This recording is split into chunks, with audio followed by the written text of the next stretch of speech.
बिस्मिल्लाहिर्रहमानिर्रहीम। अस्सलामु अलैकुम टू ऑल माय व्यूअर्स। उम्मीद करता हूँ आप सब खैरियत से होंगे और अल्लाह से दुआ है कि अल्लाह हम सब का हम नासिर हो। आज हम करने जा रहे हैं जी एक्सरसाइज 3.7 और 3.7 एक्सरसाइज में क्वेश्चन नंबर 1 जो है उसको अगर हम देखते हैं, ये भी वही रेशो और प्रोपोर्शन के क्वेश्चंस हैं जिसमें तनासब रास्त और तनासब माकूस यानी कि इनवर्सली प्रोपोर्शन और डायरेक्ट प्रोपोर्शन के ही क्वेश्चंस हैं। इसमें आपको पता होना चाहिए, अगर आपने 3.2 और 3.5 का लेक्चर सुना होगा तो आप बहुत अच्छी तरह और बड़ी आसानी से इस पूरी एक्सरसाइज को सॉल्व कर सकते हैं। तो तनासब रास्त की अगर बात करें या डायरेक्ट प्रोपोर्शन, तो वो क्या होता है जी, एक चीज अगर बढ़ती है तो दूसरी भी बढ़ती है। और तनासब माकूस यानी कि इनवर्सली प्रोपोर्शन क्या होता है, एक चीज के बढ़ने से दूसरी चीज कम होती है। अब इंग्लिश मीडियम में ही मैं ये क्वेश्चन लिख रहा हूं क्योंकि दो दफा लिखना जरा मुश्किल है, तो मैं इसकी ट्रांसलेशन जरूर कर दूंगा ताकि उर्दू वाले बच्चे भी हैं वो इसको समझने के काबिल हो जाएंगे इंशाल्लाह।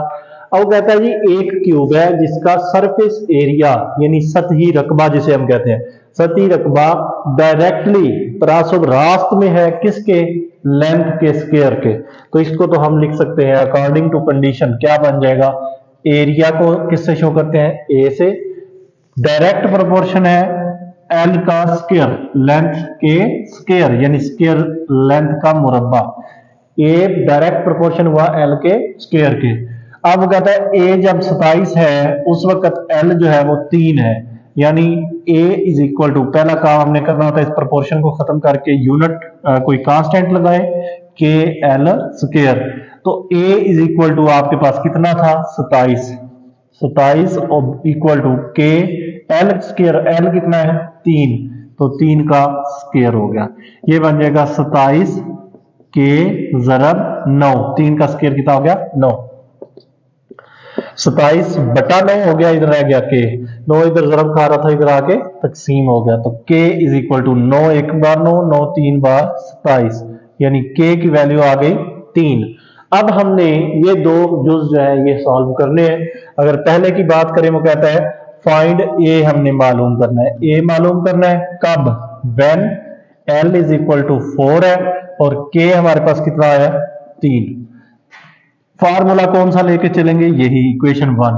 ए is equal to K L का स्क्वायर, के आ गया 3, एल हमारे पास कितना है 4 का स्क्वायर हो गया, 3 ज़रब 4 कितना हो गया 16, यानी कि 48 यूनिट्स का स्क्वायर। स्क्वायर यूनिट्स भी आप लिख सकते हैं, यहाँ पे आप स्क्वायर यूनिट लिख लें अगर उसने सवाल में भी, क्योंकि स्क्वायर यूनिट की बात की है। अच्छा दूसरा पार्ट देखें, वो कहता है फाइंड एल, एल मालूम करें व्हेन ए आपके पास कितना है 12 और के आपके पास ऑलरेडी आप निकाल चुके हैं, के आपके पास है 3। यही equation A is equal to K L का स्क्वायर है, तो एल स्क्वायर इस साइड पे रह गया, के जो है वो इस साइड पे आके डिवाइड कर लेगा, ए ओवर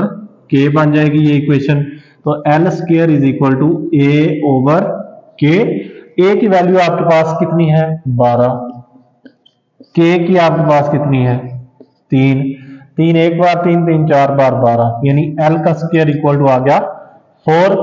अब स्क्वायर खत्म करना हो तो हम क्या करते हैं, जजर लेते हैं। यहां आप लिखेंगे दोनों तरफ जजर लेने से, जब आप जजर लेंगे तो जजर लेने से क्या होगा कि स्क्वायर जो है वो जजर से खत्म, एल इज इक्वल टू 4 का जजर कितना होता है जी 2, जमा नफी 2 होता है वैसे, लेकिन लेंथ नफी में नहीं होती, माइनस में नहीं हो सकती लेंथ, 0 से कम तो लेंथ होती नहीं ना, 0 ही मिनिमम वैल्यू होती है, तो माइनस नहीं लगाएंगे, सिर्फ 2 जो है वो इसका हमारे पास आंसर आ जाएगा। क्वेश्चन नंबर 2 को अगर हम देखते हैं तो इसमें भी सेम वही चीज है, सिर्फ यहाँ पे जब लेंथ थी अब रेडियस आ गया, क्योंकि स्फीयर की बात उसने की है, वो सिंपल क्यूब था, ये स्फीयर कुर्रा है यानी कि गोल शेप है आपके पास। अब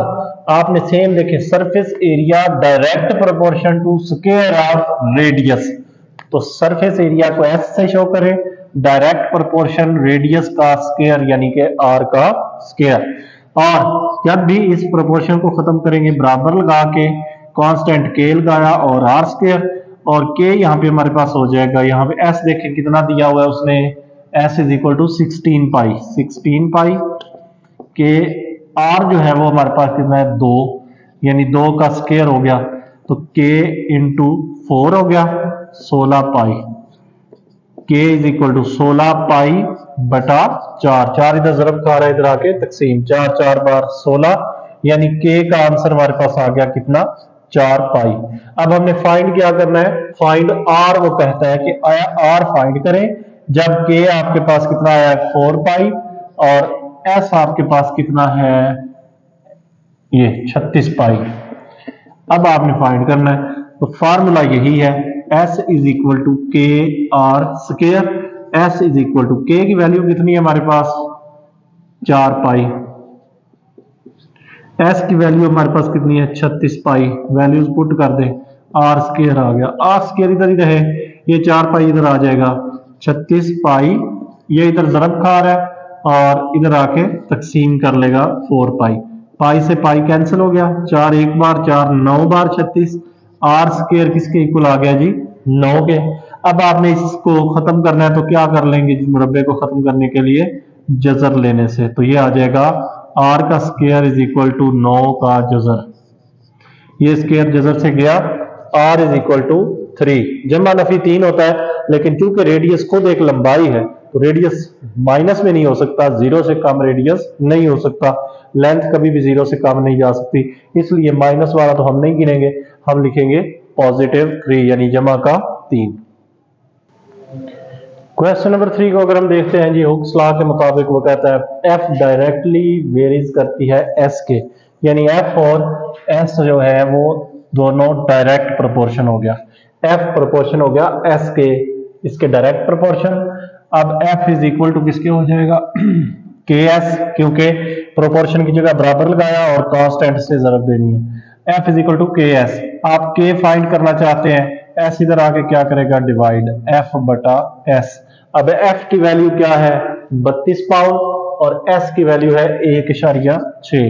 32 बटा 1.6, तकसीम करने के लिए ये अशारिया खत्म करें तो क्या करेंगे, ऊपर ज़रब 10 कर लेंगे, ज़रब 10 कर लेंगे, आप तो कैलकुलेटर से भी कर सकते हैं, 16 एक बार 16 दो बार 32, 2 ज़रब 10 कितना हो गया जी 20, के की वैल्यू आ गई 20। पहला जुज क्या कहता है एस फाइंड करें, एस फाइंड करें, इसमें से एफ इज इक्वल टू था आपके पास एस ज़रब के या के ज़रब एस कर लें, एफ इज इक्वल टू के ज़रब एस है, इसी को आपने एस फाइंड करना है, एस इधर रह जाए तो के इधर आके डिवाइड कर लेगा एफ ओवर के, यानी S is equal to F बटा के। एफ आपके पास कितना है 50 पाउंड और के आपके पास कितना निकला है 20, तो 50 बटा 20 क्या आंसर होता है 0 से 0 2.5 आ जाएगा हमारे पास एस इंचेस में। अगर दूसरे की बात करें तो एफ हमने फाइंड करना है, एस आपके पास 0.8 है, के आपके पास कितना था 20, तो ये equal to F is equal to K S, यही वाली इक्वेशन हमने लेनी होती है, इसी को आपने चेंज करना है, जिस वैल्यू को आप निकालना चाहते हैं उसके लिए इस वैल्यू आप फार्मूले को अरेंज कर लें उसी तरह से। एफ इज इक्वल टू आ जाएगा अब आपके पास के कितना है जी 20 ज़रब एस आपके पास कितना है 0.8, इसको अगर हम मल्टीप्लाई करते हैं तो ये हमारे पास कितना बन जाएगा 16 पाउंड। क्यों बना कि वैसे तो 20 ज़रब 8 कितना होता है 160, साथ में ये जो अशारिया है एक इनसे बाद यहाँ अशारिया आ जाता है, तो 16.0 का मतलब है 16 पाउंड। तो ये आप कैलकुलेटर से कर सकते हैं, बहरहाल तरीका आपको पता होना चाहिए कि ये कैसे मल्टीप्लाई हुआ, अगर कोई कंफ्यूजन है तो आप उसको मेरे साथ डिस्कस कर सकते हैं। क्वेश्चन नंबर 4 को अगर हम देखते हैं, जिसने कहा इंटेंसिटी ऑफ लाइट, रोशनी की शिद्दत आई जो है वेरी करती है इनवर्सली, माकूस में है, ये माकूस होने का मतलब है बटे में आएगी जो भी रकम है, स्क्वायर ऑफ डिस्टेंस डी का स्क्वायर। तो इसको पहले तो हम लिख लेते हैं कि रोशनी की शिद्दत आई जो है वो इनवर्स प्रोपोर्शन है, दैट मींस 1 बटा डी स्क्वायर हो गया डिस्टेंस के मुरब्बे के, और इंटेंसिटी अब इसको एक दफा तो इक्वेशन बनाए, आई इज इक्वल टू के बटा डी स्क्वायर बन गया, क्योंकि इसकी जगह हमने कांस्टेंट लगाया, के ज़रब 1 के ही होता है तो के बटा डी का स्क्वायर। अब वो कहता है इंटेंसिटी इज 20 कैंडल पावर, जब 20 है और डिस्टेंस जो था वो कितना था 12 फीट, के जो है वो बटा आ गया 12 का स्क्वायर, क्योंकि डी का स्क्वायर है तो 12 का स्क्वायर, डिस्टेंस उस वक्त कितना है 12, तो ये के किसके इक्वल आ गया, 12 का स्क्वायर कितना होता है जी 144, 144 बटे में आया बटा 144 इक्वल टू 20, के इज इक्वल टू हो जाएगा 20 ज़रब 144, 144 इधर डिवाइड कर रहा है उधर जाके ज़रब खाएगा, तो के की वैल्यू हमारे पास कितनी आ जाएगी 144 ज़रब 20 करें तो ये आ जाएगी 2880, क्योंकि 2 से ज़रब दे ले 144 को वो आता है 288 और 0 साथ इसी तरह आ जाएगा। अब फाइंड क्या करना है हमने, फाइंड वो कहता है फाइंड